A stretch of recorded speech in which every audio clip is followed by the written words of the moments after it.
What's happening, folks? It's time for another ASC Accountability Success Circle Quickie. This is number 57. We're going to be talking about visioning. Yeah. We're going to get started in just a moment. If you can just put into the comments, where are you watching from? And do you vision? Because we got some things to talk about. Are you ready, April? I'm ready. Yeah. Woo-hoo. I feel like just talking like this now. Hey. Happy September. Right? First day of September, everybody. All right, we're going to get started in 5, 4, 3, 2, 1, and hey-o! Hey-yo! Happy September. Happy hump day. Happy everything. Happy everything. What's all of you? Yes, and we're back again. It's right? Yeah, we were just here last week, and here we are again.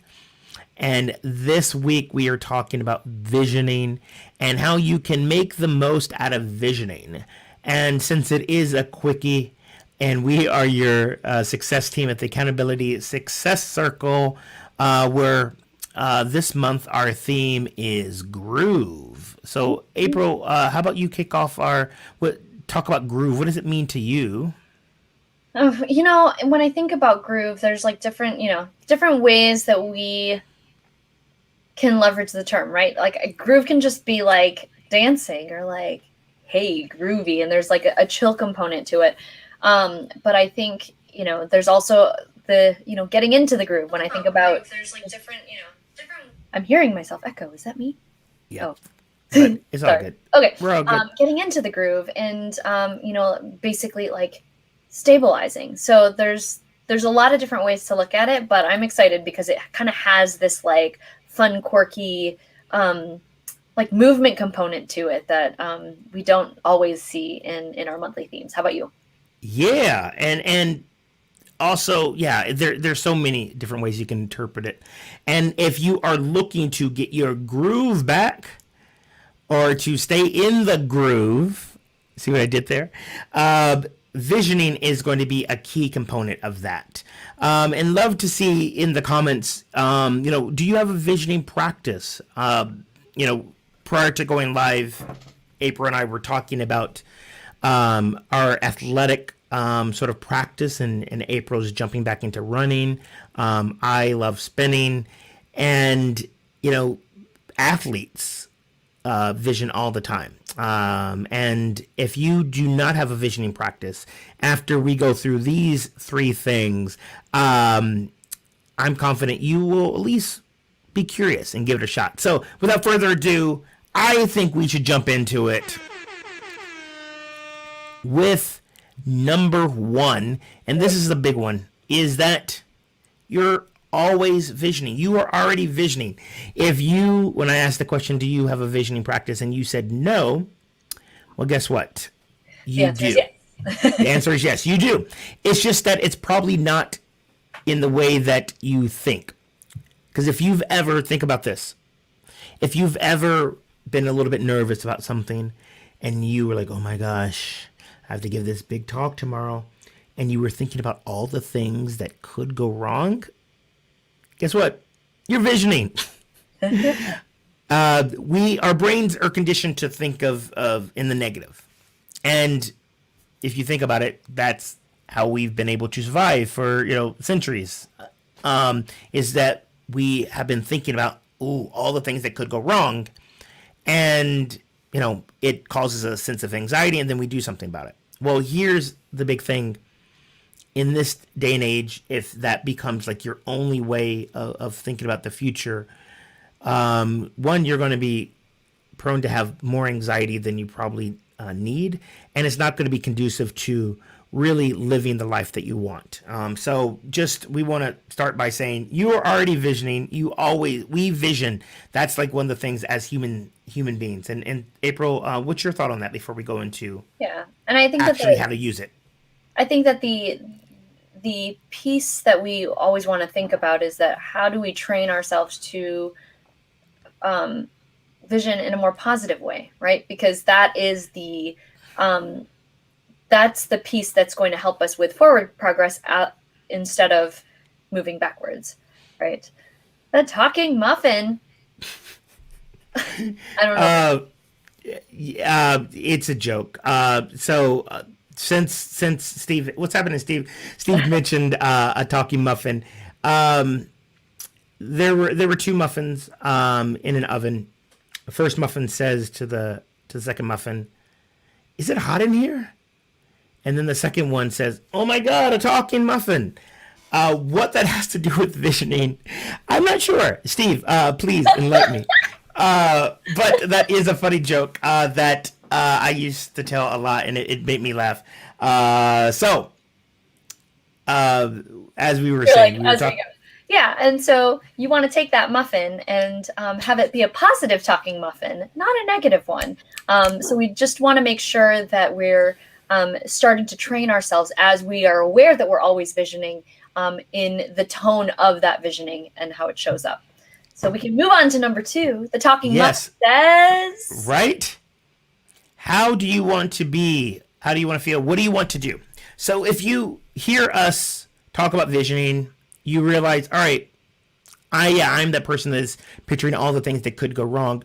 How do I take advantage of visioning in the positive? Very simple. How do you want to be? What do you want to feel? What do you want to do? Think about that. Think about a very specific situation and put that in mind, and then start to think about, all right, so take that talk, for example, that you're stepping into, and the one where you're like, oh my gosh, what if I freeze? What if I forget my lines? Now flip it on its head and think about, how do you want to show up? Do you want to be the person that shows up with confidence? Do you want to be the person that when these things happen, you're able to take a breath and do what you know you're able to do? That is the first way of, starting to vision. And I want to hear from Apryl, and then I'm going to tell a quick story about something that I visioned and how it helped me. So go ahead, Apryl. What are your thoughts? So, I think this ties to the very first, the first point that we shared, as that vehicle for positive change, right? We don't want to think about like, I want to be, I want, like, this is not how we want to show up. But instead, how do we want to, like, what is the result that we are working towards? How is that going to affect our emotions? How is that going to make us feel? And what are, the actual actions that are going to lead us to the accomplishment that we're seeking? Those will always give you that one foot in step of the other habit, and then we can continue to move forward. And then you're leveraging vision in a positive way. So, all right, go tell your story, Gary. Yes.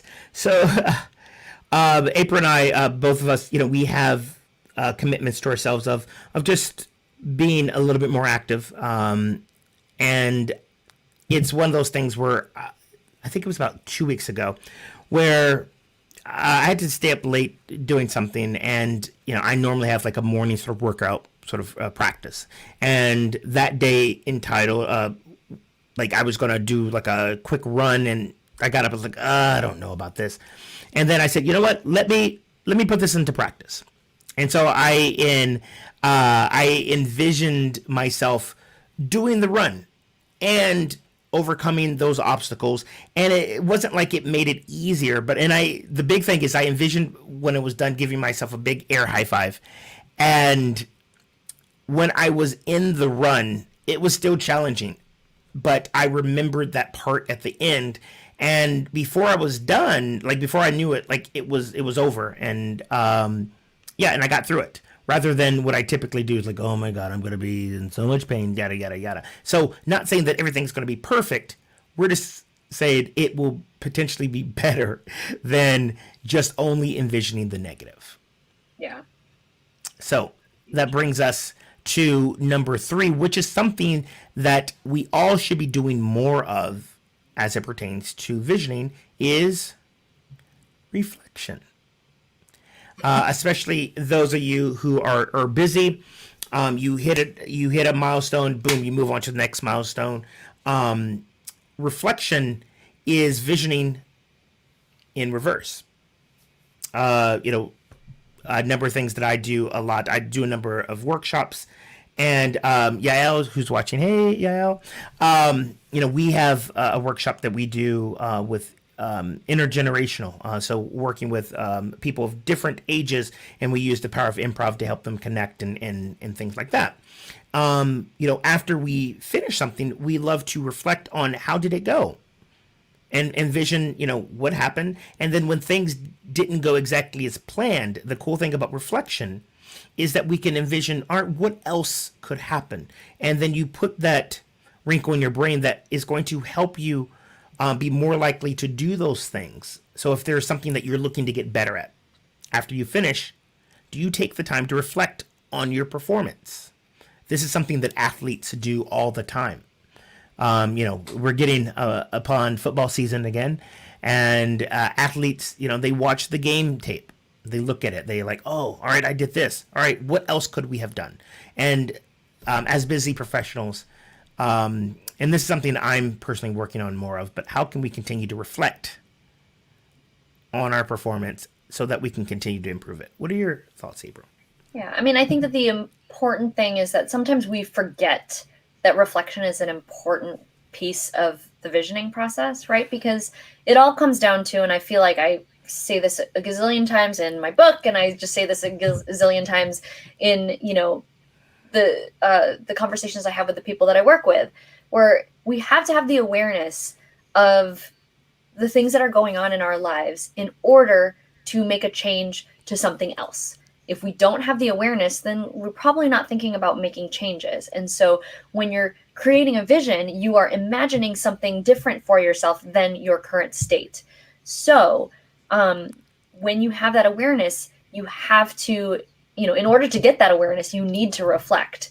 And so making sure that then you can identify those opportunities of change, which then puts you in that visioning state. You're thinking forward, and hopefully it's in a positive way. So those are our 3 ways to leverage visioning and making the most out of it. 1 is to acknowledge that you're always visioning. 2 is thinking about how you want to feel, who you want to be, and what you want to do, what you want to accomplish. And then also making sure that reflection is part of that visioning process. Now, the reason that we share this and why it's so important is because we are coming up on the last month of our year when it comes to planning for the upcoming year. We mention this a lot in our community, which if you haven't checked us out, go to accountabilitysuccesscircle.com and come join us and come hang out. It's super fun.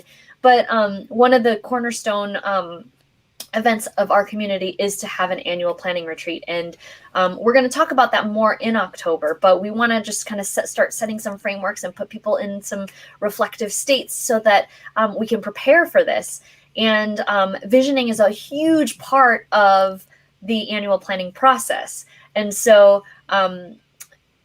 I want to say, if you are kind of intrigued by this and want to learn how to, vision better and help craft a plan at the end of that for 2022, maybe 2020 wasn't that great and 2021 you thought was going to be better and maybe it wasn't. 2022 is your year. Come check us out and consider our annual planning retreat, which is happening from October 8th through 10th.